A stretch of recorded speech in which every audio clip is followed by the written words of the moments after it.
ఉత్తర ఒడిశా దగ్గర వాయుగుండం తీరం దాటింది. ఒడిశా, ఛత్తీస్గఢ్, ఉత్తరాంధ్ర జిల్లాల్లో వర్షాలు భారీగా కురిసే అవకాశం ఉంది.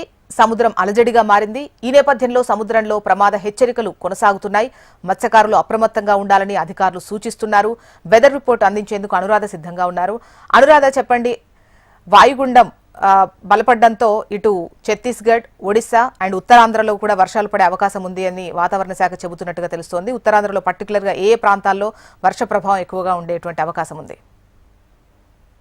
ప్రస్తుతం వాయుగుండం పూర్తిగా బలహీనపడింది. అది తీరం దాటింది ఒడిశా తీర ప్రాంతాల దగ్గర. అయితే ప్రస్తుతం అల్పపీడనం మాత్రం బంగాళాఖాతంలో కొనసాగుతుంది. ఇది ఒడిశా, జార్ఖండ్, ఛత్తీస్గఢ్, ఆంధ్రప్రదేశ్, ఉత్తరాంధ్ర జిల్లాల మీదుగా ప్రస్తుతం కేంద్రీకృతమైంది.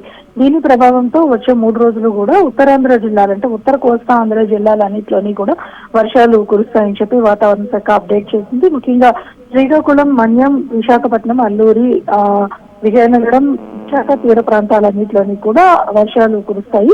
అలాగే ముఖ్యంగా సముద్రం అలజడిగా ఉంటుంది. తీర ప్రాంతాల దగ్గర దాదాపుగా గంటకు 60 కిలోమీటర్ల వేగంతో గాలులు వీసే అవకాశం ఉంటుంది. ఈదురు గాలుల తీవ్రత ఉండడం, అలల ఉధృతి ఉండడంతో మత్స్యకారులు అప్రమత్తంగా ఉండాలి. అన్ని పోర్టుల్లోని కూడా 3వ నెంబర్ ప్రమాద హెచ్చరికని ప్రస్తుతం ఇంకా కొనసాగిస్తూ ఉన్నారు. తీర ప్రాంతం అలజడి తగ్గే వరకు కూడా మత్స్యకారులు చేపల వేటకు వెళ్లవద్దని హెచ్చరికలు జారీ చేశారు. అయితే ఇదే సందర్భంలో కొంతమంది ఆల్రెడీ వెళ్లి ప్రమాదాలు బారిన పడిన సంఘటనలు నిన్న ఈ రోజు కూడా జరిగాయి.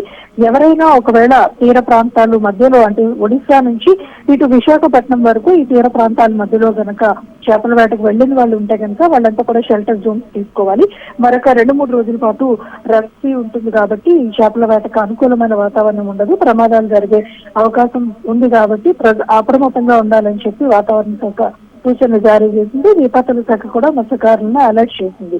అయితే ఓవరాల్ గా చూసుకుంటే కనుక ఇటు అల్పపీడనం ప్రభావం అటు నైరుతి రుతుపవనాలు యాక్టివ్ గా ఉన్న నేపథ్యంలో మొత్తం రాష్ట్రం అంతటా కూడా విస్తారంగా వర్షాలు కురుస్తున్నాయి.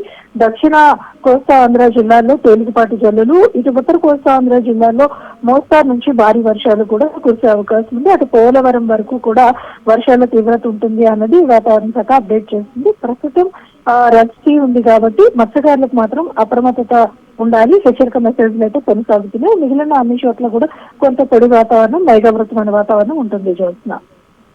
Okay, right Anuradha.